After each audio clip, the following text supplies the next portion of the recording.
क्या चीवर जो है एक पत्थर के ऊपर पड़ा हो, एक पेड़ के ऊपर पड़ा हो, एक गधे के ऊपर पड़ा हो और एक इंसान के ऊपर पड़ा हो, इनमें फर्क है या नहीं है? फर्क है या नहीं है? अरे भाई गधा, पेड़, पत्थर, क्या चीवर का कोई इस्तेमाल कर सकता है? ना गलत ना सही। लेकिन एक इंसान उस चीवर का इस्तेमाल करेगा, वो सही भी कर सकता है, गलत भी हो सकता है। तो बताइए कि हम पहचान लेंगे कि ये बौद्ध है या नहीं? इसीलिए पैरामीटर नहीं लगा, इसलिए दुश्मन का काम आसान हो रहा है। तो नकली लोग हमारे बीच में भेज देता है, बौद्ध बनाकर, बौद्ध बनाकर। तो इसलिए हमने एक कोर्स बनाया। कोर्स को 3 भाग बैठा हूँ, संविधान चला रहे हैं। संविधान हमारे लोगों के घर में पहुंच गया। क्या उन्होंने संविधान पढ़ लिया है? नहीं, किसी ने नहीं पढ़ा। अच्छा ठीक है, कोई बात नहीं। जिन लोगों ने संविधान बांटा, क्या उन्होंने पढ़ लिया है? नहीं पढ़ा। क्या हुआ ये कि संविधान चिल्लाकर जो संविधान की किताब 200 रुपए में लेटेस्ट एडिशन मिल रहा था, और वही ओल्ड एडिशन 800 रुपए, 1000 रुपए का बिक रहा है। इसलिए क्योंकि वो संविधान नाम का जो शब्द है आपके दिमाग में अच्छी तरह फीड कर दिया। बिजनेस तो बहुत हुआ, लेकिन क्या वास्तव में संविधान हमारी सभी समस्याओं का हल है? क्या बाबा और नोटन की बात घूम रहा है? मैं साफ साफ बोल रहा हूँ, पूरे देश के लोगों को, पूरे देश के बौद्धों को जानकारी नहीं है कि बौद्ध क्यों किसे कहें, बौद्ध क्या होता है, अबौद्ध क्या होता है। और हमारे दुश्मनों का काम आसान कर रखा है। दिन रात चिल्लाते दुश्मन दुश्मन, लेकिन दुश्मन क्या है, दोस्त क्या है, पता ही नहीं। तो वो महाबोधि महावीर का बात है। आजकल लोगों के पीछे बहुत पागल हो रखे हैं, लेकिन उपसंपदा नहीं हुई है। सोचिए, एक व्यक्ति जिसकी उपसंपदा नहीं हुई है, उपसंपदा छोड़िए, चीवर पहनने का हक नहीं है, क्योंकि श्रामलेर भी नहीं है, श्रामलेर भी नहीं है। वो एक गृहस्थ के समान है और चीवर पहन के आप लोगों के बीच में घूम रहा है, और आप लोग उस पर गए लाखों करोड़ों रुपया लगा। और संघर्ष की तो बात कर ही नहीं बाबा साहेब ने। बड़ी मुसीबत हो गई हमारे युवाओं के लिए, क्योंकि हमारे युवाओं को जब तक संघर्ष शब्द ना इस्तेमाल कर ले, उनका पेट का पानी नहीं पचता, खाना हजम नहीं होता। संघर्ष करने की बड़ी आदत है। अब बाबा साहेब ने संघर्ष क्यों नहीं कहा भाव? अरे भाई, अत्ता दीपो भाव करने के लिए क्या मतलब है कि मैं अपना मालिक खुद, अपने डिसीजन खुद लूंगा। कब लूंगा? जब मुझे नॉलेज होगी। अब मुझे नॉलेज ही नहीं किसी बात के बारे में। क्या मैं अत्ता दीपो भाव कर सकता हूँ? क्या अपना मालिक बन सकता हूँ? मेरा निर्णय नहीं होगा, किसी और का निर्णय मानना पड़ेगा। इसीलिए अध्ययन करना पड़ेगा, मेहनत करना पड़ेगा। जब कहेंगे कि अत्ता दीपो भाव, डॉक्टर भीमराव अम्बेडकर ने आदेश दिया था 1935 में हिंदू धर्म छोड़ने के लिए। क्या आरएसएस मना करती है? बीजेपी मना करती है? कोई ब्राह्मणा क्या रोकता है? बताइए कौन रोकता है? बाबा साहेब की बात को हम नहीं मानते हैं, और दोष दूसरों पर देते। बाबा साहेब ने बौद्ध धर्म लाने के लिए कहा, तो इसके लिए किसने मना किया है? किसने मना किया है? नहीं किया। तो समस्या ये है कि काम तो हम नहीं कर रहे हैं और ठीकरा दूसरों के ऊपर फोड़ रहे हैं। पहली बात तो ये कि परम पूज्य बाबा साहब डॉक्टर भीमराव अम्बेडकर के सामने किसी को चुनाव लड़ना नहीं चाहिए था। दूसरी बात ये कि परम पूज्य बाबा साहब डॉक्टर भीमराव अम्बेडकर के सामने किसी भी पार्टी को चुनाव लड़वाना नहीं चाहिए था। लेकिन चुनाव लड़ा गया, चुनाव लड़वाया गया और चुनाव हरवाया भी गया।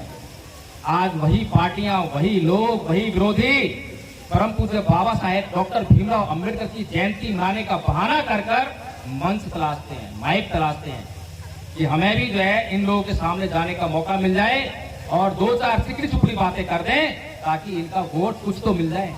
सारे लोग, आज सारी दुनिया हम पे हंस रही है कि ये बहुजन समाज नहीं, ये भोजन समाज है। ये किसी भी कार्यक्रम में आता है तो केवल भोजन के लिए आता है, भोजन के समय पर आता है। तो कम से कम बाबा साहेब का मिशन चलाने का आप लोग प्रयास कर रहे हैं, बाबा साहेब की जयंती मनाने का प्रयास कर रहे हैं, थोड़ी सी ईमानदारी दिखा दीजिए ताकि बाबा साहेब का मिशन भी पूरा हो जाए। जो त्याग, बलिदान, समर्पण परम पूज्य बाबा साहेब डॉक्टर भीमराव अम्बेडकर ने किया, वो आप लोग नहीं कर सकते, कभी सोच भी नहीं सकते। लेकिन उसका अंत तो कर सकते हैं। जो कर सकते हैं वो तो करना चाहिए। अगर जो कर सकते हैं वो भी नहीं करोगे तो फिर आपसे बड़ा बेईमान कोई नहीं। याद रखिए, जो छोटे बच्चे थे वो अच्छा परफॉर्मेंस करके गए हैं, उन्होंने अपनी योग्यता का पूरा परिचय दिया है, कोई कोर कसर नहीं छोड़ी है। लेकिन ये बड़े लोग हैं जो समझने का प्रयास नहीं करते। और अभी यथार्थ बौद्ध कुछ बातें कहकर गए। उन्होंने ज्योतिबा फुले जी को महात्मा ज्योतिबा फुले कहा, जो कि मैं सहमत नहीं हूँ। उन्हें उस शब्द को बदल देना चाहिए। महात्मा शब्द हमारे विचार को मारने के लिए प्रयोग किया जाता है। महात्मा शब्द को अगर पीछे कोई नहीं बदल पाया तो हमें बदलने का प्रयास करना चाहिए और महामना शब्द का इस्तेमाल शुरू कर देना चाहिए। और बुद्ध के साथ में कभी भी महात्मा शब्द नहीं लगाना चाहिए, क्योंकि भगवान बुद्ध को महात्मा कहना किसी का षड्यंत्र है। और बाबा साहेब के मिशन के लोग अगर बाबा साहेब के दुश्मनों की बात को, उनके षड्यंत्र को नहीं पहचान पाते तो उन्हें अपने आप को बहुजन कहने का भी कोई हक नहीं है क्या? तो इसीलिए भगवान बुद्ध को कभी भी महात्मा कहने की गलती मत कर देना, क्योंकि भगवान बुद्ध ने उनके धम्म के जो 3 मूल तत्व हैं, दुख, अनंत और अनित्य, वो हमें समझना चाहिए। भगवान बुद्ध ने आत्मा का निरोध किया, ये बताया कि आत्मा जैसी कोई चीज किसी भी जीव के भीतर नहीं पाई जाती है। इसलिए जब उसका अच्छी तरह से निरोध हो गया है तो हम किसी भी शब्द का प्रयोग ना करें जो आत्मा से बना हो। इसलिए इस बात को ध्यान रखें। संचालक महोदय पूछ रहे थे कि कितनी देर बोलोगे? मैंने कहा 2 घंटा बोलूंगा। बोले नहीं, लोग जो है खाना खाना है, ये है। अच्छी बात है। बाबा साहेब ने जिन लोगों के लिए अपने जीवन का एक एक पल लगा दिया, क्या वो बाबा साहेब के विचार को सुनने के लिए 2 घंटे लगा सकते? 2 घंटा भूखा रह सकते? सही कह रहा हूं, गलत कह रहा हूं? रहना चाहिए। मैं जब दिल्ली से निकला तो जब 14 अप्रैल का कोई इतना शोर शराबा नहीं था, क्योंकि बहुत जल्दी निकले। 8 तारीख को निकले हैं दिल्ली से हम। 8 तारीख को निकले। कई जगह मीटिंग्स किए हैं, प्रोग्राम्स किए हैं, लोगों से मिले, लोगों को ढूंढा है, रास्ते में जो मिल गए उनसे बात की, उनके नंबर लिए हैं, उनको जानकारियां दी हैं। और आज 15 अप्रैल को आज आपके यहाँ रायपुर में है, कल बिलासपुर में थे। जब मैं पूरे देश का माहौल अपनी आंखों से जगह जगह देख रहा था, सोशल मीडिया पर देख रहा था, तो मुझे लग रहा था कि ये समाज आजाद हो गया है। क्या ये बात ठीक है? ये समाज आजाद हो गया क्या? नहीं हुआ। अभी तो बम फूट रहे थे। दिवाली आती है तो उन्हीं को हम गिराते हैं। देखो पॉल्यूशन कर रहे हैं, और हम क्या कर रहे थे? मैं माफी चाहूंगा समिति से, क्योंकि मुझे यथार्थ ने एक संकेत दिया है कि महामना ज्योतिबा फुले ने कहा था कि सच को बोलना, और अब सच बोलना मेरी जिम्मेदारी है। और एक बात बता दूं मैं कि परम पूज्य बाबा साहेब कहा करते थे कि कोई भी स्त्री अपनी इज्जत की कीमत के आधार पर किसी भी व्यक्ति के प्रति कृतज्ञ नहीं हो सकती। सही कहते, गलत कहते थे?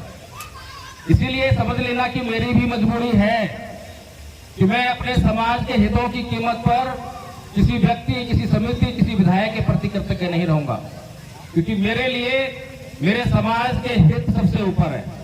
और मेरे समाज के हितों को पूरा करने के लिए मुझे जो कुछ कहना होगा, जो कुछ करना होगा, मैं वो कहूंगा और वो करूंगा भी। इसीलिए मैं ये बात कह पाया संचालक महोदय से। कोई और होता तो बोलता कि मुझे 5 मिनट बोलना है बस। मैंने नहीं कहा, मैंने कहा 2 घंटे बोलना है, और जितने लोग होंगे उतने लोगों के लिए बोलूंगा। कोई नहीं भी होगा तो वीडियो रिकॉर्ड हो रहा है, NV News 24/7 पर कल या परसों लोड हो जाएगा। हजारों लाखों लोग देख लेंगे। कोई चिंता नहीं है कि काली कुर्सियों के बीच में बोल रहा हूं या किसके लिए बीच में बोल रहा हूं। मुझे इस माइक की कोई प्रॉब्लम नहीं है, मुझे मंच की कोई लालच नहीं है कि मुझे मंच मिले, माइक मिले। मेरे सामने केवल एक ही प्रश्न चिन्ह है, जो प्रश्न चिन्ह परम पूज्य बाबा साहेब डॉक्टर भीमराव अम्बेडकर के सामने था। आपको याद होगा वडोदरा में जब परम पूज्य बाबा साहेब डॉक्टर भीमराव अम्बेडकर पूरे वडोदरा शहर में कहीं पर भी अपने लिए रहने के लिए एक कमरे का इंतजाम नहीं कर पाए, और फिर मुंबई वापस जाने के लिए रेलवे स्टेशन पर आए और फूट फूट कर रोने लगे। कितने लोगों को मालूम है ये बात? जरा एक बार हाथ ना करें। सबको मालूम है, बहुत अच्छी बात है। तो फूट फूट कर रोने लगे और कहने लगे कि मैं विदेशों से बड़ी बड़ी डिग्रियां लेकर आया हूं, बहुत पढ़ लिख कर आया हूं। इतना पढ़ लिख जाने के बाद भी पूरे वडोदरा शहर में अगर मुझे रहने के लिए एक कमरा नहीं मिल सकता, तो मेरे समाज पर जो पढ़ा लिखा नहीं है, जिसको किसी प्रकार की कोई जानकारी नहीं है, जो अपने अधिकारों तक को नहीं जानता है, उसके ऊपर कितने जुल्म और सितम ये लोग कर रहे होंगे। तो परम पूज्य बाबा साहेब डॉक्टर भीमराव अम्बेडकर ने उसी समय ये संकल्प किया कि अगर मैं अपने समाज का उत्थान नहीं कर सका, अपने समाज की गुलामी को नहीं काट सका, तो मैं अपने आप को शूट कर लूंगा। आप लोगों ने तो संकल्प किया है क्या? जयंती मना रहे हैं बाबा साहेब की, हर साल जयंती मनाते हैं। क्या आप लोगों ने कोई संकल्प किया इस तरह का कि हमारी भी कोई जिम्मेदारी है? नहीं किया। चलिए एक छोटी सी कहानी और सुनाए। एक बार की बात है, आयोजन समिति के कुछ लोग हैं, तो इन बच्चों को डांटिए मत, आराम से बस बैठा दीजिए, यहीं ला के खा दीजिए, हो सकता है कुछ शब्द उनके कानों में शेष रह जाए। एक बार की बात है, परम पूज्य बाबा साहब डॉक्टर भीमराव अंबेडकर और नेहरू जी संसद से बाहर आ रहे थे। नेहरू जी बाबा साहब से बोलते हैं, अरे बाबा साहेब, तुम किन लोगों के लिए काम कर रहे हो? ये लोग तुम्हें कुछ नहीं देने वाले, अच्छा हो तुम कांग्रेस ज्वाइन करो। बाबा साहेब भी सत्य में पड़ गए, और नेहरू जी की बात भी ठीक थी, क्योंकि जिन लोगों को वोट देने का अधिकार दिया, किसने दिया? परम पूज्य बाबा साहब डॉक्टर भीमराव अंबेडकर। और उन्हीं लोगों ने परम पूज्य बाबा साहब डॉक्टर भीमराव अंबेडकर को पहला चुनाव हरा दिया। सोच सकते हैं कितने अपमान की बात थी ये, कोई मामूली बात नहीं थी। किसको हराया? उसको जिसकी आज इस देश में पूजा होती है। किसको हराया? जिसकी जयंती मनाने के लिए आज उनके विरोधी भी मंचों पर आते हैं। किसको हराया? जिसको आज भगवान समझकर पूजा करते हैं, जिसको आज the symbol of knowledge, the sun, the greatest Indian, कैसी कैसी उपाधियों से नवाजते हैं। आज जब से मंच का कार्यक्रम शुरू हुआ है और अब तक जो है केवल गुणगान हो रहा है। क्यों हो रहा है? क्योंकि वो एक महान व्यक्ति थे। उस महान व्यक्ति को उस समय चुनाव हरा दिया गया। पहला चुनाव किसने हराया? हमने हराया। हमें वोट का अधिकार नहीं था। तो पहली बात तो ये कि परम पूज्य बाबा साहब डॉक्टर भीमराव अंबेडकर के सामने किसी को चुनाव लड़ना नहीं चाहिए था। लड़ना चाहिए था क्या? बोलिए। दूसरी बात ये कि परम पूज्य बाबा साहब डॉक्टर भीमराव अंबेडकर के सामने किसी भी पार्टी को चुनाव लड़वाना नहीं चाहिए था। दोनों बात ठीक है। लेकिन चुनाव लड़ा गया, चुनाव लड़वाया गया और चुनाव हरवाया भी गया। आज वही पार्टियां, वही लोग, वही विरोधी परम पूज्य बाबा साहेब डॉक्टर भीमराव अंबेडकर की जयंती मनाने का बहाना कर कर मंच तलाशते हैं, माइक तलाशते हैं कि हमें भी जो है इन लोगों के सामने जाने का मौका मिल जाए और दो चार सिकड़ी चुपड़ी बातें कर दें ताकि इनका वोट कुछ तो मिल जाए। सही बात है। हम लोग लगातार कहते हैं कि 3% लोग 97% लोगों पर राज कर रहे हैं। कुछ कहते हैं 85% राज कर रहे हैं। 85 हो 50 हो, पर राज तो वही कर रहे हैं। असलियत तो यही है। राज वो कर रहे हैं जिनका संख्या बल इस देश में नहीं है, और राज कर रहे हैं संविधान की असली भावना के खिलाफ जाकर। संविधान की मूल भावना में तो लोकतंत्र है, और लोकतंत्र में उसका शासन होता है जिसके पास वोट होता है। वोट तो हमारे पास है, लेकिन शासन हमारे पास है। इसके लिए दोषी कौन है? मैं जब से मंच पर बैठा हूं, क्योंकि मुख्य वक्ता के रूप में बुलाया गया, तो बंदिशें थी। सबसे पहले मंच पर बुलाया गया, मंच का सम्मान जरूर था। जब से ही मैं सुन रहा हूं कि बाबा साहेब ने ये किया, बाबा साहेब ने वो किया, बाबा साहेब ने ये किया, लेकिन बाबा साहेब ने अपनी जिंदगी में 4 महत्वपूर्ण काम किए थे। वो 4 महत्वपूर्ण कामों में से एक भी काम मुझे यहां पर डिस्कस करता हुआ दिखाई नहीं। अगर वो 4 काम यहां पर डिस्कस हो रहे होते तो सुनने वाले लोग कुछ सोचते, समझते, और उनके ऊपर कुछ कार्यभार डाला जाता, कुछ कार्य करने के लिए दिया जाता। क्या आप लोगों को, में से किसी को मालूम है वो 4 काम कौन से हैं? 4 महान कार्य जिनके लिए बाबा साहेब डॉक्टर भीमराव अंबेडकर विश्व विख्यात है। भारत में नहीं, पूरी दुनिया जानती है। किसी को नहीं मालूम? पहला काम है 1935 का, जब परम पूज्य बाबा साहेब डॉक्टर भीमराव अंबेडकर ने येवला की धरती से घोषणा की कि मैं हिंदू पैदा हुआ, ये मेरे बस की बात नहीं थी, लेकिन मैं हिंदू मरूंगा नहीं। ये उनका विश्व विख्यात स्टेटमेंट है। दूसरा काम किया 1956 में, जब उन्होंने बौद्ध धर्म को ग्रहण किया। ये भी विश्व विख्यात है, क्योंकि आज तक एकमात्र धर्म परिवर्तन है जिसमें एक साथ लाखों लोगों ने धर्म परिवर्तन किया, इसलिए विश्व विख्यात। तीसरा काम संविधान बनाने का। पूरी दुनिया के लोग जानते हैं कि भारत का संविधान परम पूज्य बाबा साहेब डॉक्टर भीमराव अम्बेडकर ने लिखा है। भारत के लोग नहीं जानते होंगे, भोजन समाज के लोग भी जानते होंगे, लेकिन पूरी दुनिया जानती है। चौथा काम था हिंदू कोड बिल बनाकर भारत की प्रत्येक नारी को आजाद करना, चाहे वो किसी भी समाज की हो, चाहे वो ब्राह्मण समाज की हो, क्षत्रिय हो, वैश्य हो, हिंदू हो, मुस्लिम हो, सारी महिलाओं के लिए जो है हिंदू कोड बिल तैयार करके ड्राफ्ट तैयार करके संसद के सामने पेश कर। उन्होंने तो उसको पारित नहीं किया क्योंकि एक ही गले में हड्डी लग गई थी। संविधान एक सूत्र के द्वारा बनाया गया संविधान, क्योंकि भारत के लोगों को तो ये विधान है ही नहीं। अब उसको जो हिंदू कोड बिल है, नाम भी उसका हिंदू कोड बिल है, कैसे स्वीकार कर ले, इसीलिए उसको बाद में तोड़ कर अलग अलग भाग में जो है उसको पारित कराएगा। लेकिन सभी जानते हैं कि हिंदू कोड बिल परम पूज्य बाबा साहेब डॉक्टर भीमराव अम्बेडकर ने इस देश की महिलाओं को करने के लिए बनाया था। अब सवाल हमारे सामने ये है कि हम लोग बहुत मिशन की बातें करते हैं, आखिर बाबा साहेब का मिशन था क्या? आप में से किसी को मालूम है क्या? अगर मालूम हो तो एक बार हाथ खड़ा कर दीजिए, थोड़ा जल्दी करें ताकि आपका टाइम कम बच जाए। नहीं मालूम? बाबा साहेब का मिशन था समाज का उत्थान करना। ठीक कह रहा हूं? संकल्प क्या था? अगर मैं अपने समाज का उत्थान न कर सका तो अपने आप को शूट कर लूंगा। और हमारा मिशन क्या है? हमारे समाज का मिशन क्या है? क्या हमारे समाज का मिशन भी यही है, समाज का उत्थान करना? क्या आप लोगों का है? और हम चलाते हैं मिशन। अब मिशन क्यों नहीं पूरा हो रहा?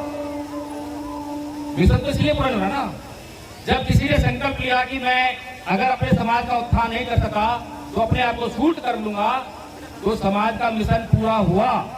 हुआ या नहीं हुआ? हुआ या नहीं हुआ? भाई अकेले अम्बेडकर थे, अकेले अम्बेडकर ने हमें क्या किया? संविधान में लोकतंत्र और संविधान में हमारे तमाम हक और अधिकार दे दिए, अकेले अम्बेडकर ने। और आज हमारे सामने लाखों करोड़ों लोग पढ़े लिखे हैं या नहीं है? जितने भी हमारे समाज के IAS IPS हैं, सभी लोग पढ़े लिखे हैं, सारे जज पढ़े लिखे हैं, सारे विधायक सांसद पढ़े लिखे हैं, और ये सारे मिलकर आज की आवाज लगाते हैं। ऐसे ही मंचों पर आएंगे और सारे मिलकर आवाज लगाते हैं कि आज हमारा संविधान खतरे में है। सुनने में आता है? आज हमारा संविधान खतरे में है, आज हमारा लोकतंत्र खतरे में है, आज हमारे हक अधिकार खतरे में है। सवाल ये है कि आज अगर ये सब कुछ खतरे में है तो जिम्मेदार कौन है? बताइए मुझे, जिम्मेदार कौन है? एक अकेला अम्बेडकर संविधान देता है, लोकतंत्र देता है, तमाम हक अधिकार देता है, और लाखों करोड़ों लोग जब पढ़े लिखे हो जाए समाज में तो आवाज आनी चाहिए कि हमारा सब कुछ सुरक्षित है, और आवाज आ रही है कि हमारा सब कुछ खतरे में है। इसका मतलब कि हमारे साथ बहुत बड़ी बेईमानी हो रही है, बहुत बड़ी बेईमानी हो रही है। वो बेईमानी कौन सी है? जब से मिशन मूवमेंट में लगे तो शर्म लिहाज छोड़ दिया है। शर्म, खाना भी चाहिए तो खाना बोल देते हैं, मांग लेते हैं, चाय चाहिए चाय मांग लेते हैं, शर्म नहीं करना। नहीं देंगे तो कोई बात नहीं, मिल जाएगी तो काम चल जाएगा, आगे बढ़ जाएगा। हमारी असली परेशानी बाहर नहीं है, लेकिन हमें ये समझाया जाता है, बताया जाता है, और ऐसे मंचों के माध्यम से बताया जाता है कि हमारी सभी परेशानियों का कारण RSS है। सही है? मनुवादी हैं, ब्राह्मण है, ब्राह्मणवाद है, BJP है, यही सब लोग हैं, यही सब लोग हैं। भगवान बुद्ध ने धम्मपद में एक बात कही है, नए परिसन विलोमानी नए परिसन कथा कथन अतनो व्यवेक्य कथानी अकथानी च। कि दूसरे क्या कर रहे हैं, दूसरे क्या नहीं कर रहे हैं, ये मत देखो। मैं क्या कर रहा हूँ, मैं क्या नहीं कर रहा हूँ, ये बहुत महत्वपूर्ण है, इसको देखो। लेकिन हम तो हमेशा जो है दूसरे क्या कर रहे हैं, दूसरे हमारे लिए जिम्मेदार हैं। क्या हमने अपना काम पूरा कर लिया? क्या हमने अपना काम पूरा किया? क्या हमें जो बाबा साहेब डॉक्टर भीमराव अम्बेडकर ने आदेश दिया था 1935 में हिंदू धर्म छोड़ने के लिए, क्या RSS मना करती है? BJP मना करती है? कोई ब्राह्मणा क्या रोकता है? बताइए कौन रोकता है? बाबा साहेब की बात तो हम नहीं मानते हैं और दोष दूसरों को देते। बाबा साहब ने बौद्ध धर्म बनाने के लिए कहा, तो इसके लिए किसने मना किया है? किसने मना किया है? नहीं किया। तो समस्या ये है कि काम तो हम नहीं कर रहे हैं और ठीक तरह दूसरों के ऊपर फोड़ रहे हैं, और ऐसी बातें करने के लिए मैं बदनाम हो रहा हूं। लोग कहते हैं कि ये तो अपने समाज की आलोचना करता है, अपने ही समाज की बुराई करता है। लेकिन एक बात समझने वाली बात है कि आलोचना और बुराई में बड़ा फर्क होता है। आलोचना ऐसे नहीं होती है, आलोचना करने के लिए अध्ययन करना पड़ता है, सत्य पर आधारित होना पड़ता है। अगर आप सत्य पर आधारित नहीं होंगे, सच नहीं बोलेंगे, तो आपकी बात चलेगी नहीं।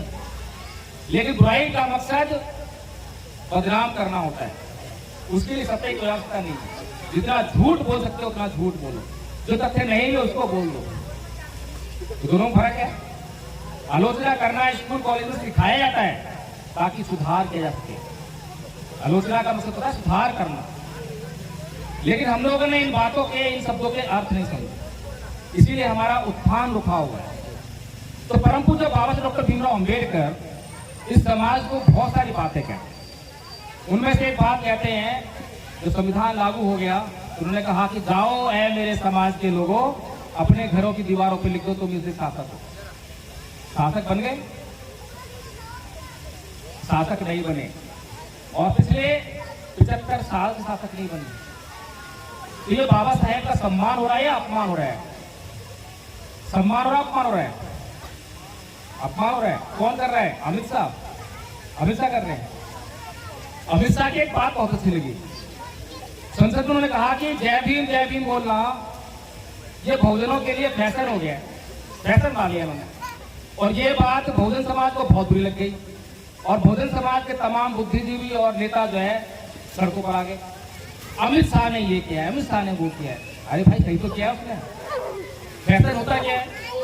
आपने कभी सर्दी पड़ रही हो, बहुत ठंड पड़ रही हो, और शादी विवाह में जाती हुई कुछ महिलाएं देखी होंगी, कड़कड़ाई ठंड पड़ रही है, लेकिन वस्त्र कैसे पहन रखे हैं? वस्त्र बहुत हल्के, फैशन वाले। क्यों पहनते हैं? क्योंकि फैशन जो है देखने में बहुत अच्छा लगता है, लेकिन कपड़े का काम क्या होता है? शरीर की रक्षा करना, गर्मी से, ताप से, बुरी नजर से। लेकिन जो कपड़ा ये काम ना कर रहा हो और सौंदर्य बढ़ाने का काम कर रहा हो, तो उसे हम क्या कहते हैं? फैशन। तो ऐसे ही जब जय भीम बोलकर पिछले 75 साल से हमारा मिशन पूरा ना हो रहा हो, उसे क्या कहेंगे? अमित शाह ने गलत क्या किया? अरे अमित शाह ने तो बिल्कुल अच्छी बात कही, और अमित शाह की ये बात पूरी मीडिया ने दिखाई, मेल मीडिया ने दिखाई, बहुजन मीडिया ने दिखाई। आधा काम तो हो गया था हमारा। अब आधा काम तो हमें ये करना था कि अपने समाज के बीच में जाते और कहते, अरे अब तो जाग जाओ, देखो अमित शाह ने कितनी बड़ी बात कह दी है, कितना बड़ा टॉन्ट मार दिया है, अब तो जाग जाओ, अब तो इस जय भीम को बदनाम मत करो।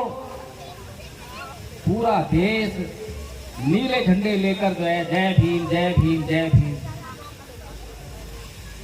एक बार स्टालिन से एक बात पूछी गई, तो ये लोग जो है दुख तकलीफ में भी कैसे नाच गा लेते हैं, खुशियां कैसे मना लेते हैं? ये इतने गरीब हैं, इतने दलित हैं, इतने पीड़ित हैं। तो स्टालिन कहा कि इसका नमूना मैं आपको कल संसद में दिखाऊंगा। अगले दिन संसद में वो एक मुर्गा लेकर आए, और उस मुर्गा के सारे पंख उसने ऐसे नोच किए, मुर्गा कर रहा था अपनी मुझको, बड़ी बुरी तरह से कर रहा, जैसे मरने को हो गया। अब थोड़ी देर बाद उसने क्या करा, अपनी जेब से कुछ दाने निकाले, और दाने निकाल के उसके सामने ऐसे दाने मारे, ऐसे दाने फेंकने लगा। अब वो मुर्गा जो इतने कष्ट में था, अपने सारे कष्ट को भूलकर उस दाने को चुपता हुआ उसके पीछे पीछे आने लगा। समझ में आया कुछ? ये हमारा समाज, इसकी मैं आलोचना ना करूं तो क्या तारीफ करूं? तो तारीफ करने लायक काम किया है क्या? एक भी काम बताइए। संविधान खतरे में, लोकतंत्र खतरे में, अधिकार खतरे में, इतने सारे पढ़े लिखे लोग। भाई सामाजिक बेईमानी हो रही है, सीधी सी बात तो ये है। आप लोग असली खाना खाते हो या नकली खाना खाते हो? असली, सही बात है, जब जिंदा बैठे। ये गलत बात क्या है? ये तो बात ठीक है, लेकिन मैं मिशन मूवमेंट के खाने की बात कर रहा हूं। मिशन मूवमेंट का नकली खाना हुआ लोभ, लालच और निजी स्वार्थ, और असली खाना हुआ त्याग, समर्पण और बलिदान। आप बताइए कौन सा खाना खाते हो? जिससे शरीर बनता है उसको असली खाते हो, जिससे ये बनता है वो नकली खाते हो। अरे जब जब हमारे बीच में कोई ऐसा असली खाना खाने वाला आया तब तब हमारे समाज का उद्धार हुआ या नहीं हुआ? लेकिन उसको अपना सब कुछ त्यागना पड़ा, सब कुछ। क्या आरएसएस के पास कोई अम्बेडकर है? एक भी अम्बेडकर है? एक भी बुद्ध है? एक भी काशीराम है? लेकिन मिशन उनका बढ़ रहा है। चक्कर क्या है मालूम है? चक्कर क्या है? नहीं मालूम। चक्कर ये है कि उनको एक अम्बेडकर की जरूरत नहीं है, उनको एक बुद्ध की जरूरत नहीं है, एक काशीराम जरूरत नहीं है। वो थोड़ा थोड़ा थोड़ा जो है 1000 लोग, 1000 लोग, 2000 लोग, 500 लोग इकट्ठा करते हैं, थोड़ा थोड़ा त्याग देते हैं और थोड़ा थोड़ा करके कभी कांशीराम, कभी अम्बेडकर, कभी बुद्ध ऐसा कर देते हैं। एक आदमी के ऊपर सारा बर्डन डाल दोगे तो उसको तो बाबा साहब की तरह अपने बीवी, बच्चे, अपना जिंदगी का सुख, चैन सब कुछ लुटा कर आपको उद्धार करना पड़ेगा। और हम इतने निर्लज कि कोई शर्म लिहाज नहीं, तनिक भी नहीं है। थोड़े कड़वे शब्द बोल रहा हूं, मैंने पहले ही माफी मांग ली थी, लेकिन ये कड़वे शब्द अगर कड़वे लग जाएं, समस्या ये है कि कड़वे शब्द कड़वे लग रहे हैं। अगर कड़वे शब्द कड़वे लग जाएं तो चेतना जागृत हो जाए, जाग जाए, और जाग कर जो है हम लोग जो है हमें क्या करना चाहिए उस पर काम करने चाहिए। काम मुश्किल नहीं है, मैं गारंटी से कह रहा हूं कि काम मुश्किल नहीं है। यह धम्पत संघ का बैनर लगा है, इसमें लिखा है सांस्कृतिक परिवर्तन कार्यक्रम। क्यों लिखा है? क्योंकि परम पूज्य बाबा साहब डॉक्टर भीमराव अम्बेडकर ने इतिहास पढ़ा। हम भी इतिहास की बात कर रहे थे, बच्चे बड़ी बड़ी बातें करके गए इतिहास की। रोज इतिहास पढ़ते, भोजन मीडिया पे रोज इतिहास दिखाया जाता है, पढ़ाया जाता है। हम इतिहास किस लिए पढ़ते हैं? हम इतिहास किस लिए पढ़ते हैं? नहीं मालूम? मजे लेने के लिए इतिहास पढ़ते हैं, मजे लेने के लिए, क्योंकि हमें इतिहास में इंटरेस्ट है और जिस चीज में इंटरेस्ट होता है उसमें मजा आता है, ये तो पढ़ते हैं। लेकिन इतिहास का काम क्या है? इतिहास सब्जेक्ट क्यों पढ़ाया जाता है? क्या मजे लेने पढ़ाया जाता है? बच्चों को कुछ पता है बाबा साहब के बारे में आप लोगों को? अरे भाई तुम्हारा कसूर नहीं है, तुम्हें गांधी जी के बारे में पता होगा, नेहरू जी के बारे में पता होगा, नरेंद्र मोदी जी के बारे में पता होगा, तुम्हें सबके बारे में पता होगा, लेकिन बाबा साहब के बारे में नहीं पता होगा, बुद्ध के बारे में नहीं पता होगा, क्योंकि तुम्हें जो है तुम्हारे स्कूल कॉलेज में जो पढ़ाया जाता है केवल वही पता होगा। अगर एक साल में 1 घंटा बैठ जाओगे तो तुम ये समझ जाओगे कि तुम्हारी एजुकेशन जो है किस दिशा में होनी चाहिए। धम्पत में कहा है, नैतंग माता पिता के जरा आइए वापी से जात का सम्मा पणि हितन चित्तन से ये सो नंक तो करे, कि जितनी भलाई आपकी आपके माता पिता नहीं कर सकते उससे कहीं अधिक भलाई आपका सही दिशा में लगा हुआ चित्त करता है। समझिए, आपके अपने ऊपर बात है। अत्तदीपो कहना आसान है, अत्तदीपो भाव, अत्तदीपो भाव। अरे भाई अत्तदीपो भाव करने के लिए क्या मतलब है कि मैं अपना मालिक खुद अपने डिसीजन खुद लूंगा। कब लूंगा? जब मुझे नॉलेज होगी। अब मुझे नॉलेज ही नहीं किसी बात के बारे में, क्या मैं अब अत्तदीपो भाव कर सकता हूँ? क्या अपना मालिक बन सकता हूँ? मेरा निर्णय नहीं होगा, किसी और का निर्णय मानना पड़ेगा। इसीलिए अध्ययन करना पड़ेगा, मेहनत करना पड़ेगा। जब कहेंगे कि अत्तदीपो भाव, इतना आसान नहीं है बाबा साहब के, और आसान भी है। ये तो डरना मत, कहीं सोचो कि बड़ा मुश्किल है, छोड़ दो। 10वीं क्लास में जब एग्जाम हुए बोर्ड के मेरे, तो लोगों ने कहा कि भाई 10वीं का एग्जाम तो पास करते ही नहीं है, होते ही नहीं है। मेरे टाइम की बात कर रहा हूँ, आज तो पास हुआ। तो जब मैंने ये सुना तो मैंने सरेंडर कर दिया, पढ़ा ही नहीं, छोड़ दिया। और मेरे मार्क्स आपको जानकर हैरानी होगी, केवल 40% मार्क्स हैं 10वीं में, केवल 40। तो कहने का मतलब ये है कि समाज अगर नकली खाना खाएगा मिशन मूवमेंट का, लोभ, लालच और निजी स्वार्थ, यानी कि हम अंदर एक बाबा साहेब का कोटेशन लिखा है बाबा साहेब के नाम से, शिक्षित बनो, संगठित रहो, संघर्ष करो। और मैं भी बचपन से जब से पैदा हुआ हूँ, जब से होश संभाला है, पढ़ना सीखा है, यही पढ़ते हैं हर कैलेंडर पे, हर बात पे। लेकिन एक बार सौभाग्य प्राप्त हुआ, वाम सेब के लोगों पर मैंने देखा, वहां पर 3 शब्द लिखे थे, एजुकेट, एजुकेट, ऑर्गेनाइज। क्योंकि बाबा साहेब तो हिंदी में लिखते नहीं थे, वो तो अंग्रेजी में लिखते थे। तो अंग्रेजी में लिखा है एजुकेट, एजुकेट, ऑर्गेनाइज। मैंने जब उनका हिंदी में मतलब निकाला तो मेरा दिमाग खराब हो गया, ये क्या हो रहा है? बाबा साहब कुछ कह रहे हैं, ये कुछ सुन रहे हैं, वो कुछ करने के लिए कह रहे हैं, ये कर ही नहीं रहे हैं। अब मुझे बताइए कि क्या इन तीनों अंग्रेजी के शब्दों का मतलब हिंदी में वही है जो आप लोग कहते हैं? क्या एजुकेट का मतलब शिक्षित बनो होता है क्या? शिक्षित करो, देखो कितनी बढ़िया। अब शिक्षित करो और शिक्षित बनो क्या एक ही होता है क्या? क्या शिक्षित बनो और शिक्षित करो एक ही होता है? यही फर्क है। हमारे भीतर जो है निजी लोभ लालच कैसे आ गया, निजी स्वार्थ कैसे आ गया? इसीलिए आ गया क्योंकि दिशाएं गलत चल रही है। जाना है दिल्ली और रोड पकड़ लिया मैंने तमिलनाडु का, दिल्ली पहुंच पाऊं। तो जब हमने कहा कि शिक्षित बनो तो हम शिक्षित बनने लगे। कैसे? समाज को लूट लूट कर, समाज से मांग मांग कर अपने आप को शिक्षित कर लिया। इसलिए किया, नौकरी चाहिए, इसलिए किया। और नौकरी किसके लिए चाहिए? अपने लिए, अपने परिवार के लिए, समाज के लिए नहीं। अब बाबा साहब क्या कह रहे हैं? शिक्षित करो। जब शिक्षित करने की बात है तो कैसे करेंगे?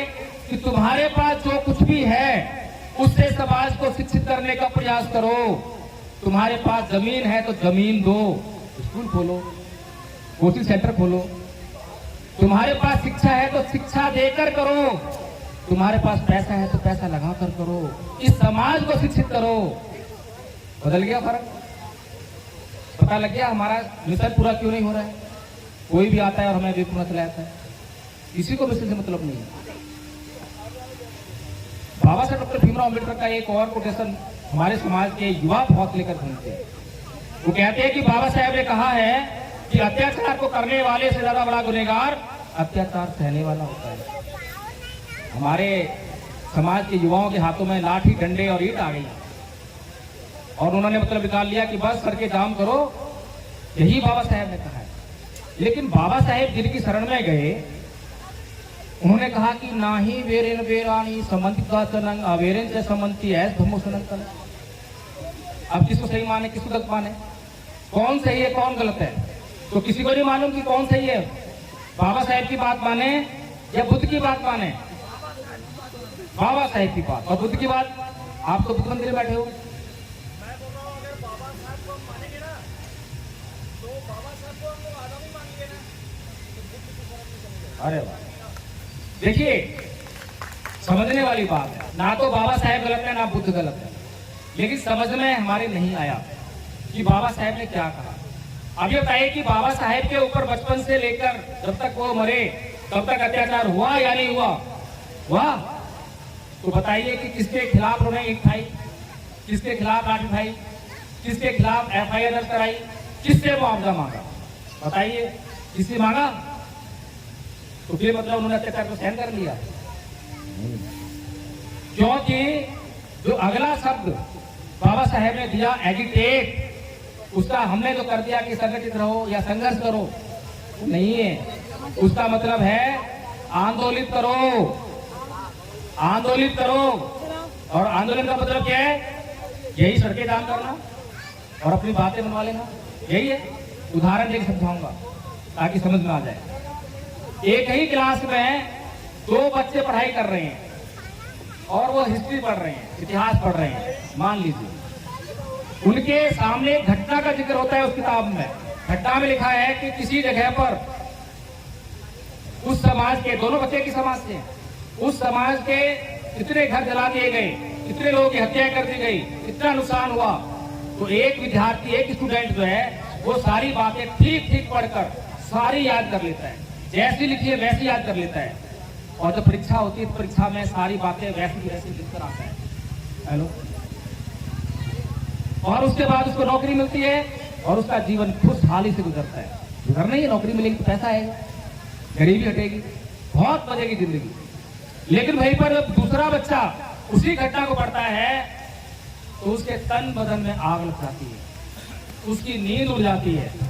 वो सोचने पर मजबूर होता है कि मेरे समाज के ऊपर अत्याचार हुआ, कैसे हुआ, किसने किया, मैं क्या कर सकता हूँ, मैं क्यों नहीं कर पा रहा हूँ। अब बताइए आंदोलन कहां पर, आंदोलन कहां पर है, किस बच्चे में आंदोलन है, पहले वाले में, दूसरे वाले में? समझ में आ गया हम कहां पीछे हैं?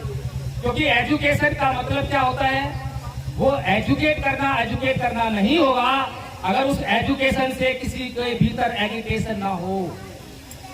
अगर चेतना का संचार ना कर सके वो शिक्षा किस बात की शिक्षा हो? जो बात आपके समाज के प्रति आपको सचेत ना कर सके, आपके समाज के प्रति संवेदनाएं पैदा ना कर सके, उसको आप शिक्षा कैसे कर सकते हो? वो तो बस पेट पालने के साधन मात्र रह जाएगी। गलत तो नहीं कह रहा मैं, सही कह रहा हूं। तीसरी बात कही ऑर्गेनाइज और संघर्ष की तो बात करी नहीं बाबा साहेब ने। बड़ी मुसीबत हो गई हमारे युवाओं के लिए, क्योंकि हमारे युवाओं को जब तक संघर्ष शब्द ना इस्तेमाल कर ले उनका पेट का पानी नहीं पचता, खाना हजम नहीं होता। संघर्ष करने की बड़ी आदत है। अब बाबा साहेब ने संघर्ष क्यों नहीं कहा और ऑर्गेनाइज यानी समाज को संगठित करो क्यों कहा, ये समझने वाली बात। संघर्ष क्यों नहीं कहा? अब उदाहरण देकर समझाऊंगा ताकि अच्छी तरह समझ में आ जाए। अब मान लीजिए मैं आपके यहाँ शहर आया हूँ, रायपुर आया हूँ, अब यहाँ से वापस मुझे दिल्ली जाना है, गाड़ी से आया हूँ तो मैंने गाड़ी उठाई और चल दी और रास्ते में पंचर हो गया। क्या आप लोग मेरे पीछे पीछे आएंगे? एडवोकेट जयभी प्रकाश तुम संघर्ष करो, आगे पंचर वाला बैठा हुआ है, जाके पंचर लगाओ, कहोगे? आगे जाके मेरा पेट्रोल खत्म हो जाएगा, फिर पीछे आओगे, एडवोकेट जयभी प्रकाश संघर्ष करो, हम तुम्हारे साथ हैं, आगे पेट्रोल पंप है भरवा लो, ऐसे कहोगे?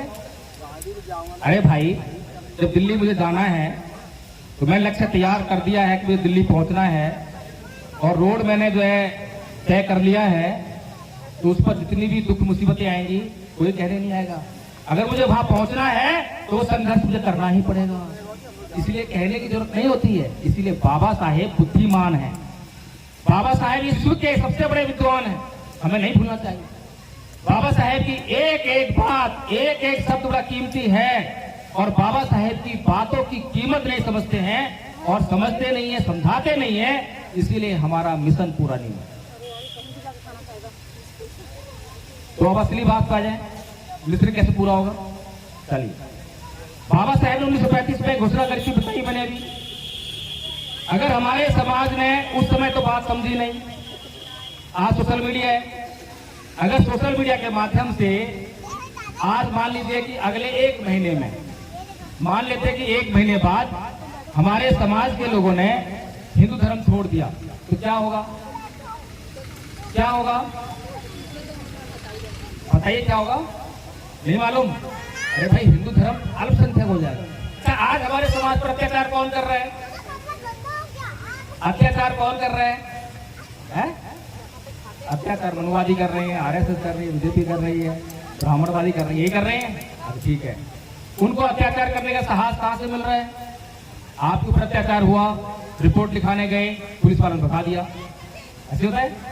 रिपोर्ट लिखी भी गई, न्यायालय में गए, वहां प्रेशर बनाया, कॉम्प्रोमाइज कर ले, कॉम्प्रोमाइज करा दिया। कॉम्प्रोमाइज नहीं भी करा तो जज वो बैठा हुआ है, वो आपको न्याय नहीं देगा। ऐसा होता है। ये सारी ताकत कहां से आ रही है? कौन दे रहा है ताकत? हाँ, ये सारी ताकत सत्ता से आ रही है और सत्ता हम लोग दे रहे हैं। और सत्ता हम लोग क्यों दे रहे हैं? क्योंकि अभी तक हमने बाबा साहेब की बात नहीं मानी है। अभी तक हमने बाबा साहेब की उस बात को मान लिया होता तो क्या बांस और क्या बांसुरी, ना रहेगा बांस ना बजेगी बांसुरी। पर तुम्हें तो बांसुरी बजाने की आदत पड़ गई है ना, है? जब जब कोई छिपेगा पिटेगा चिल्लाएगा हाय रे बड़ा, हाय रे बड़ा, और सोशल मीडिया जाएगी हमारे समाज के ऊपर अत्याचार हुआ, फिर उसके बाद लोग आ जाएंगे, नेता लोग आ जाएंगे, हम नहीं छोड़ेंगे, एफआईआर दर्ज करो, इसको मुआवजा दो, इसको नौकरी दो। अरे अच्छी बात है भाई, बहुत अच्छी बात है। लेकिन सोचो, एक और कहानी सुनाए तो, एक हमारे समाज का आदमी, उसके ऊपर जो है ठाकुर साहब ने जो है गाली गलौज कर दी जाति का नाम लेकर, जाति का अत्याचार हो गया, उसको कहां सहन होने वाली है? तुरंत थाने गया और थाने जाएगा तो एफआईआर लिखी जाएगी, लिख गई। अब FIR लिखते ही प्रोविजन तो ये है कि जेल जाएगा, तो जेल भी चलेगी ठाकुर साहब। अब जेल हमेशा के तो रहेंगे नहीं, कभी छूट के भी आएंगे। जब छूट के आए तो वो सीधे गए मिठाई वाले की दुकान पर, 1 किलो मिठाई ली, फिर गए फूल वाले की दुकान पर 1 किलो का हार लिया, और फिर जिसने FIR लिखवाई थी उसके घर पर गए और उसे फूलों का हार बनाया और उसको 1 किलो मिठाई का डब्बा दिया कि महाराज बड़ा उपकार किया आपने, मेरी आंखें खोल दी, मैं जातिवादी अत्याचार कर रहा था, मुझे पता ही नहीं था, आज से मैं जातिवादी अत्याचार नहीं करूंगा। कहानी कैसी लगी? अच्छी है? कहानी सही है गलत है? नहीं समझ में आई कहानी? नहीं आई? अरे भाई ये बताओ, किसी के खिलाफ अगर तुम FIR लिखवाओगे, उसे जेल भेजोगे, तो आपके लिए वो फूलों का हार और मिठाई का डब्बा लेकर आएगा या बदले की भावना लेकर आएगा? अब समझ में आ गई है? क्योंकि हमारे महापुरुषों को तो मूर्ख हमने बना के रखी है, उनको पागल बनाने का काम हम कर रहे हैं। क्योंकि बाबा साहेब की एक एक बात जो उन्होंने कही वो पूरा नहीं हो रही है, और जो उनके विरोधी हैं वो लगातार उनका मखौल उड़ा रहे हैं। अरे आया बाबा साहेब, समाज को जो सत्ता में लाएगा, हम देखें कैसे आएगी, हम देखें कैसे सत्ता आएगी। अरे हमें तो पता है ना समाज क्या चाहिए, इसको मंदिर चाहिए, इसको मूर्ति चाहिए।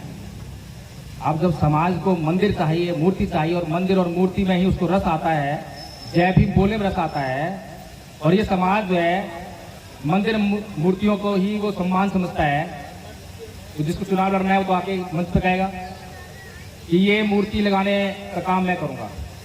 अब मूर्ति लगाने से अगर वोट मिलता है तो उन्हें क्या फर्क पड़ता है? सोचिए। लेकिन हमारे समाज के ऊपर जो अत्याचार हो रहा है उसके लिए जो हम लोग काम करते हैं, कि आंदोलन करते हैं। अब सोचने वाली बात यह है, अभी इंद्र मेघवाल की घटना हुई थी जयपुर में, उसमें राजस्थान में, है ना, तो वहां पर क्या हुआ? हमारे समाज के लोगों ने आंदोलन किया। आंदोलन किस बात के लिए था? इसको एक नौकरी दो, इसके घर में एक नौकरी दो, इसको मुआवजा दो। अब सरकार के लिए मुश्किल काम है क्या? कहीं पर कोई अत्याचार हो गया तो दे दी एक नौकरी, कर दिया मुआवजा, भाई क्या न्याय हो गया? अरे भाई हजारों घटनाएं रोज घट रही हैं, उसमें से एक आधी रिपोर्ट होती है, और एक आधी रिपोर्ट होती है, उसमें से एक आध पर आंदोलन होता है, और जिस पर आंदोलन होता है सरकार मौजूद देती है। काम आसान है सरकार के लिए, काम आसान है।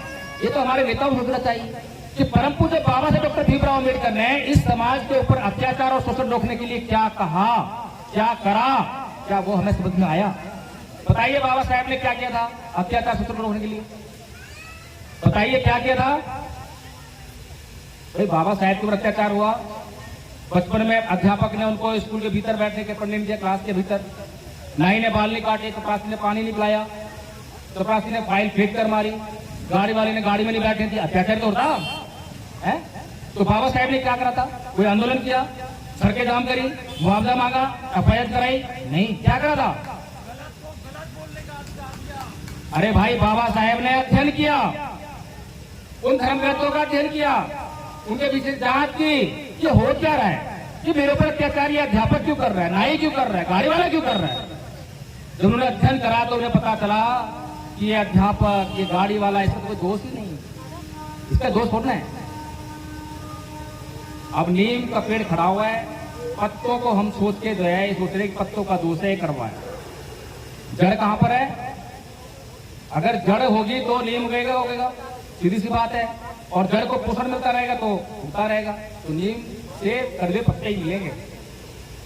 तो ऐसे ही बाबा साहेब ने जब अध्ययन कर लिया तो ये जान लिया कि ये लोग अत्याचार नहीं कर रहे, इन लोगों को कोई आदेश कर रहा है, और ये आदेश इनके धर्म ग्रंथों से मिल रहा है। ये तो मजबूर हैं, इसीलिए उनके खिलाफ कुछ नहीं करा। क्या करा? धर्म परिवर्तन। तो हमारे नेताओं को क्या करना चाहिए? हमारे बुद्धिजीवियों को क्या करना चाहिए? आज जिन्हें आप बुद्धिजीवी समझते हो, आज जिन्हें आप नेता समझते हो, मुझे बताइए उनमें से कितने बौद्ध हैं? समझ में आ रहा है? आपके साथ कितने बड़े पैमाने पर बेईमानी हो रही है, और आज तो आपके साथ बेईमानी एक और हो रही है। 4 लोग बड़े बेईमान हैं। अगर मेरी बात समझ में आए तो सावधान हो जाना। पहला है सामाजिक बेईमान बौद्ध भिक्षु। हर कोई जो चीवर पहन ले बौद्ध भिक्षु नहीं होता है। समाज में 99% भिक्षु जो नकली हैं। अभी हमने महाबोधि महाविहार का आंदोलन करा, क्या मांग रहे थे? हमें हमारा विहार वापस करो। मैंने वहां प्रश्न किया, ये बड़े बड़े नेताओं से प्रश्न करा, आकाश लामा और जैसे लोग हैं, सबसे पूछा मैंने, भाई ये बताओ कि तुम ये जो मांग कर रहे हो, अगर सरकार तुम्हारी मांग को मान ले तो वो किसको विहार देगी, किसको देगी? भाई सरकार के पास तो अपने बहुत भिक्षु है या नहीं है? नकली भिक्षु है ना। और तुम्हारे पास कोई भिक्षु संघ नहीं है, उसके पास तो भिक्षु संघ भी है। अगर एक बार ये महाबोधि महाविहार अगर उसने अपने ही भिक्षु संघ को दे दिया, तो अभी तो बीटीएक ये कह रहा है कि हिंदू बौद्ध नहीं है, बौद्ध हिंदू नहीं है, कह रहा है ना। अभी तो आप इस मुद्दे को इंटरनेशनल लेवल पे उठा रहे हो, लेकिन अगर एक बार ये काम हो गया तो उसके बाद आपकी बात, आपका ये मुद्दा हमेशा हमेशा के लिए खत्म हो जाएगा, गुजर जाएगा। इंटरनेशनल लेवल पे क्या कहोगे? वहां तो पता नहीं लोगों को कि यहाँ पर कौन अम्बेडकरवादी, कौन नकली भिक्षु, कौन असली भिक्षु। सोचिए, गलत प्रश्न था क्या मेरा? प्रश्न गलत है क्या? पूरे देश में बता दीजिए कोई बौद्ध भिक्षु संघ है क्या? नहीं। इसीलिए मैंने कहा कि सावधान रहिए। पहला किससे? सामाजिक बेईमान बौद्ध भिक्षु से। बाबा साहेब भी परेशान थे। 13 अक्टूबर 1956 को साफ साफ कह रहे थे भंते चंद्रमणि से, भंते जी मुझे जो है बुद्धं शरणं गच्छामि बोलूंगा, धम्मं शरणं गच्छामि बोलूंगा, लेकिन मुझे संघं शरणं गच्छामि करने के लिए मत बोलना। बड़ी मुश्किल से भंते चंद्रमणि ने उनको समझाया कि बाबा साहेब आप तक जो यहाँ जो धम्म पहुंचा है, इन्हीं बहुत भिक्षुओं की बदौलत पहुंचा है, इन्होंने सजो रखा है। इसीलिए संघ ये नहीं है जिसको आप कह रहे हैं, संघ वो है जो आप तक इस धम्म को लेकर आया है। इसलिए उस संघ की तरफ जो जाइए, उस संघ का पुनर्निर्माण करने के लिए आप संघ संगठन कीजिए। तो बाबा साहेब तीनों शरण गए, अभी धर्म प्रचलन कंप्लीट हुआ। तो इसीलिए हमें सावधान रहना होगा। अगर हमें कोई रिसीवर में दिखाई दे तो सबसे पहला प्रश्न, उपसंपदा हुई है क्या? इसी विनय का पालन करना पड़ेगा। अभी एक और नौटंकी बात घूम रहा है, मैं साफ साफ बोलता हूँ, पूरे देश के लोगों को, पूरे देश के बौद्धों को जानकारी नहीं है कि बौद्ध भिक्षु किसे कहें, बौद्ध क्या होता है, अबौद्ध क्या होता है। और हमारे दुश्मनों का काम आसान कर रखा है, दिन रात चिल्लाते हैं दुश्मन दुश्मन, लेकिन दुश्मन क्या है, दोस्त क्या है, पता ही नहीं। तो वो महाबोधि महाविहार का बात है। आजकल लोगों के पीछे बहुत पागल हो रखे हैं, लेकिन उपसंपदा नहीं हुई। सोचिए, एक व्यक्ति जिसकी उपसंपदा नहीं हुई है, उपसंपदा छोड़िए, चीवर पहनने का हक नहीं है, क्योंकि श्रामलेर भी नहीं है, श्रामलेर भी नहीं है, वो एक गृहस्थ के समान है और चीवर पहन के आप लोगों के बीच में घूम रहा है, और आप लोग उस पर जो है लाखों करोड़ों रुपया लगा रहे, समझ रहे हो। दूसरा है सामाजिक बेईमान बुद्धिजीवी, सामाजिक बेईमान बुद्धिजीवी। बुद्धिजीवी का काम क्या होता है? बुद्धिजीवी हम किसे मानते हैं? जो डॉक्टर हो जाए, वकील हो जाए, जज बन जाए, IAS IPS, मंत्री संतरी है, सांसद विधायक, इन्हीं को कहते हैं हम लोग बुद्धिजीवी। लेकिन मैं ये समझता हूं कि हमें इस परिभाषा को बदल देना चाहिए। बुद्धिजीवी वो होता है जो अपने वर्तमान समाज के समस्याओं के प्रति संवेदनशील होता है, अपने समाज की समस्याओं को जानता है, दूरदृष्टा होता है और दिन रात अपने समाज की समस्याओं पर काम करता है, उनका समाधान समाज को देता है। अब बताइए, आपके जो बुद्धिजीवी हैं आपको समाधान दे रहे हैं या धमकियां दे रहे हैं? धमकियां दे रहे हैं कि सब कुछ खतरे में है, मुझे वोट दो, मैं कांग्रेस से लड़ूंगा, यहाँ से जीत नहीं पाऊंगा, मैं बीजेपी से लड़ूंगा, मैं उससे लड़ूंगा, धमकियां दे रहे हैं। आज तो ये लोग कह रहे हैं कि मैं कांग्रेस में जाऊंगा तो जीत जाऊंगा। आज ये हालात किसने पैदा किए? हमें भी लगता है कि हाँ भाई, हमारे समाज जो पार्टी है वो जिता नहीं पाएगी, इसीलिए कांग्रेस वो जिता सकती है। ये हालात किसकी देन है? क्या उस बुद्धिजीवी ने समाज के भीतर जाकर ये बातें करी, बाबा साहेब का मिशन समझाया, त्याग बलिदान समझाया, सामाजिक ईमानदारी पैदा की? अगर नहीं की तो आप उसको बुद्धिजीवी कैसे मान रहे हैं? और जिसको आप बुद्धिजीवी कह रहे हैं वो आज आपके ही बदौलत, क्योंकि यूट्यूब पर आप ही तो देखते हो उसको, आप ही शेयर कर धनाधन से ये हमारी बात है, ये जय भीम बोल रहे हैं। आज समाज की हालत ये है कि अगर गधे के सर पर लिखते जय भीम तो समाज उसे पिछल गए। एक बार गूगल मीट में मैं जुड़ा, एक महाराष्ट्र की महिला कह रही थी कि भाई एक बार राजा बिंबिसार जो है कहीं जा रहे थे, तो रास्ते में एक गधे को देखा और गधे के ऊपर चीवर पड़ा। राजा बिंबिसार जो है उसको नमन कर, तो वो राजा बिंबिसार जो है गधे को नमन नहीं कर रहे, वो चीवर को नमन कर रहे हैं। अब ये बात आप लोगों को कौन समझाता है? वही बहुत तो नकली है। क्यों? क्योंकि उसको ये बात करानी है कि चीवर को मत देखो, मुझे मत देखो कि मैं कैसा हूं, ताकि मैं कुछ भी करता रहूं। अब सोचिए, एक प्रश्न पैदा होता है, क्या चीवर जो है एक पत्थर के ऊपर पड़ा हो, एक पेड़ के ऊपर पड़ा हो, एक गधे के ऊपर पड़ा हो और एक इंसान के ऊपर पड़ा हो, इनमें फर्क है या नहीं है? फर्क है या नहीं है? अरे भाई, गधा, पेड़, पत्थर, क्या चीवर का कोई इस्तेमाल कर सकता है? ना गलत ना सही। लेकिन एक इंसान उस चीवर का इस्तेमाल करेगा, वो सही भी कर सकता है, गलत भी कर सकता है। तो बताइए, क्या बात सही हुई क्या? ये हमारे समाज की जो बुद्धि है, ये उसकी जो दरिद्रता है, बुद्धि की दरिद्रता, गरीबी, बुद्धिहीनता पैदा हो गई। क्योंकि दिन रात जो है बस शोर होता है। शोर किसका? संविधान, संविधान, संविधान। अब संविधान जो है, मैंने पूछा, अभी आदरणीय संचालिका महोदय जी बैठी थी, मैंने पूछा, मैं कहा आदरणीय जी, जब से बैठा हूँ संविधान संविधान चिल्ला रहे हैं, संविधान हमारे लोगों के घर में पहुंच गया, क्या उन्होंने संविधान पढ़ लिया है? नहीं, किसी ने नहीं पढ़ा। अच्छा ठीक है, कोई बात नहीं। जिन लोगों ने संविधान बांटा, क्या उन्होंने पढ़ लिया है? नहीं पढ़ा। क्या हुआ ये कि संविधान संविधान चिल्लाकर जो संविधान की किताब 200 रुपए में लेटेस्ट एडिशन मिल रहा था, और वही ओल्ड एडिशन 800 रुपए, 1000 रुपए का दिख रहा है। इसलिए क्योंकि वो संविधान नाम का जो शब्द है आपके दिमाग में अच्छी तरह फीड कर दिया।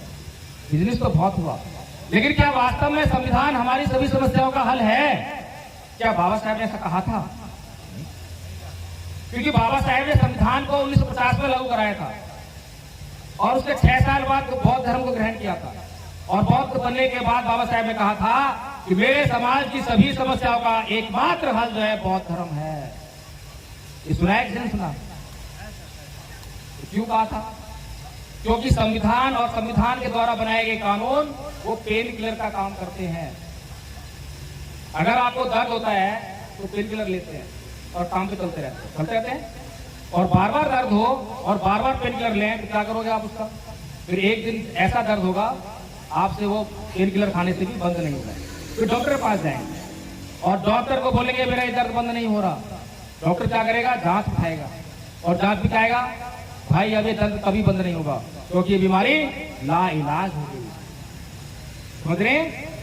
तो ऐसे ही हमने संविधान और संविधान के द्वारा बनाए गए कानून, SC/ST एक्ट जैसे कानूनों का शोषण कर दोहन किया है। वो इंस्टेंट रिलीफ के लिए हमें दिए थे।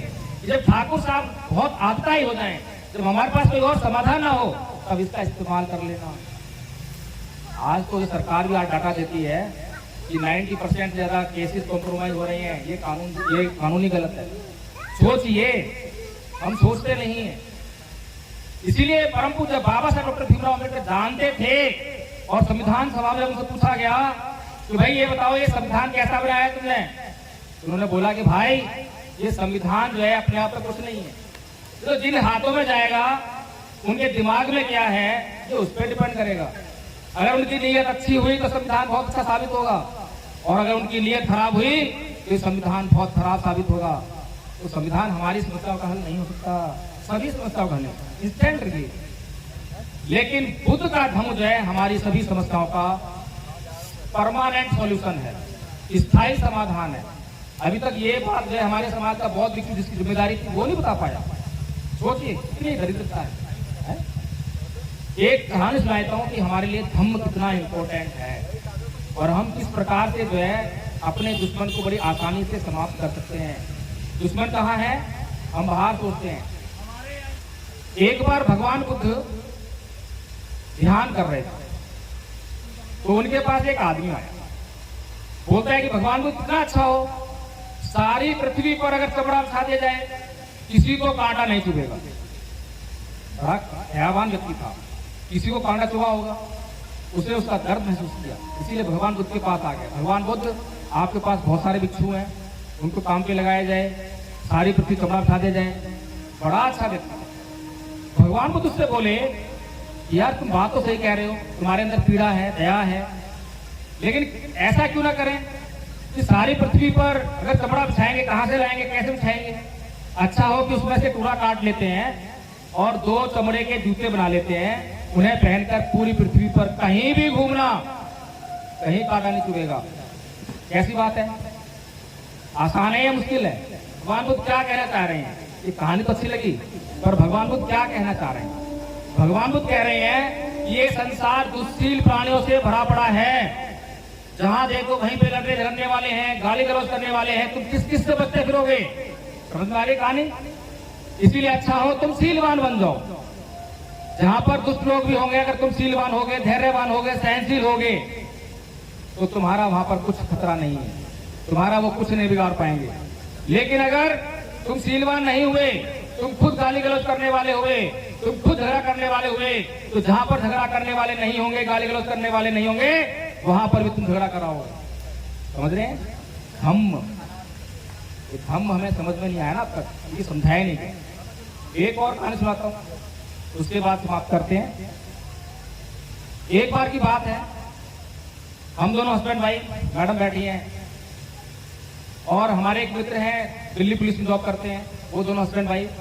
हम हर रोज एक पार्क में सुबह सुबह जाया करते थे, मॉर्निंग वॉक किया करते थे, और मॉर्निंग वॉक के बाद आधा घंटा करीब जो है धम्मपद की गाथा याद करते। एक गाथा उनको याद करा रहे थे, अकोछी मंग, अवधि मंग, अधीनी मंग, अहासी में ये चैतंग उपनयंती वीरंग के संग समझ। उसने मुझे मारा, उसने मुझे लूटा, उसने जीत लिया, जो ऐसा अपने मन में बनाए रखता है, उनका वैर कभी शांत नहीं होता। ये गाथा उनको अच्छी तरह याद हो गई। एक दिन उनकी मैडम का फोन आया कि प्रकाश जी जल्दी घर आ जाइए। क्या हुआ? कि 3 दिन से बोलचाल नहीं है। बड़ी गंभीर समस्या है। हम दोनों जब उनके घर पर गए और जैसे ही हम घर पे गए तो साहब ड्यूटी से घर आए, तो मैडम उनके लिए पानी लेकर आई। तो बोलते हैं कि अगर ये लोग घर पे ना आए होते तो ये पानी का गिलास तेरे मुंह पर देख के मारता। सोचिए, मैं भी शक्ति में रह गया, ये क्या बोल रहे हैं, ये बहुत है ये। मैंने उनसे केवल इतना पूछा कि आदरणीय जी ये बताइए कि हम हर रोज एक गाथा याद करते हैं, उसका मतलब क्या है? इतना पूछना था बस। उनके चेहरे पर मुस्कान आ गई, हंस पड़े, तुरंत वो पानी का गिलास लिया, पानी पी लिया।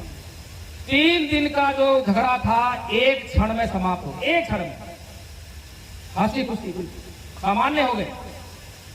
सोचिए, खुद का धन दवा है या नहीं है? दवा है या नहीं है? दवा है, लेकिन इस दवा का इस्तेमाल तो बहुतों ने नहीं किया। और जब हम कोई दवा का इस्तेमाल करते हैं और दवा फायदा करती है तो कोई कंपनी आकर हमें प्रचार का पैसा नहीं देती है, हम खुद ही भाग भाग कर प्रचार करते हैं, ये दवाई खा लेना, इससे तुम्हारा रिलीफ हो जाएगा। तो जब हम खुद के धर्म की दवा का इस्तेमाल करेंगे, खुद घर में सुख शांति आएगी, घर का कलेश मिट जाएगा, तो क्या हिंदू, क्या मुसलमान, क्या ईसाई, पूरे संसार में जरूरत है इस बात की। कहने के लिए तो मेरे पास बहुत बातें हैं, बहुत सारी बातें हैं, लेकिन मैं समझता हूँ कि आप लोगों को इतना कष्ट जितना मैंने दे लिया है, और इस कष्ट को देने के लिए मैं आपसे तहे दिल से क्षमा चाहता हूँ।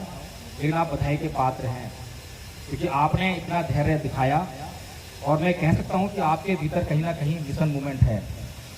और अगर आप ये चाहते हैं कि बाबा साहेब का मिशन पूरा हो तो बहुत आसान काम है, बहुत आसान काम, हमें ज़्यादा मुश्किल नहीं है। क्योंकि कोई भी बच्चा अंधविश्वासी बनता है, पाखंडी बनता है, अंधश्रद्धालु बनता है, तो वो स्कूल कॉलेज जाके बनता है।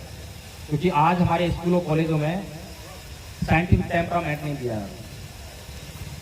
तो जहाँ पर बच्चे का चित्त का निर्माण जो है अंधविश्वास में, पाखंड में हो रहा है, तो सीधा सफाई यही है, हमें स्कूल चाहिए, हमें अपने स्कूल चाहिए जहाँ पर हम ये शिक्षाएं दें, जहाँ पर बच्चों को बचपन से ही हम तैयार करें। इतना आसान काम, भारत को बुद्ध में करना बाबा साहेब का सपना था, बाबा साहेब का सपना पूरा करना बड़ा आसान था, मुझे कोई मुश्किल नहीं लगी। इस समाज के पास बहुत पैसा है, बहुत पैसा है या नहीं है? एक दिन में करोड़ों अरबों रुपये खर्च कर दिया है इसी भूखे नंगे समाज में, लेकिन बाबा साहेब के इस सच्चे मिशन पर कितने पैसे खर्च किए?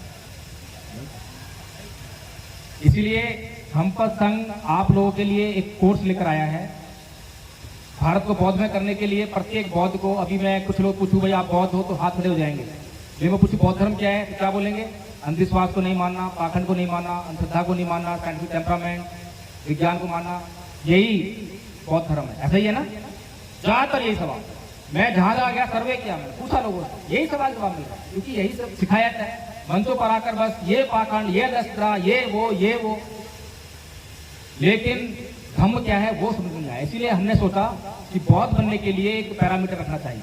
तो पैरामीटर लग जाएगा तो हम पहचान लेंगे कि ये बौद्ध है या नहीं। इसीलिए पैरामीटर नहीं लगा, इसलिए दुश्मन का काम आसान हो रहा है।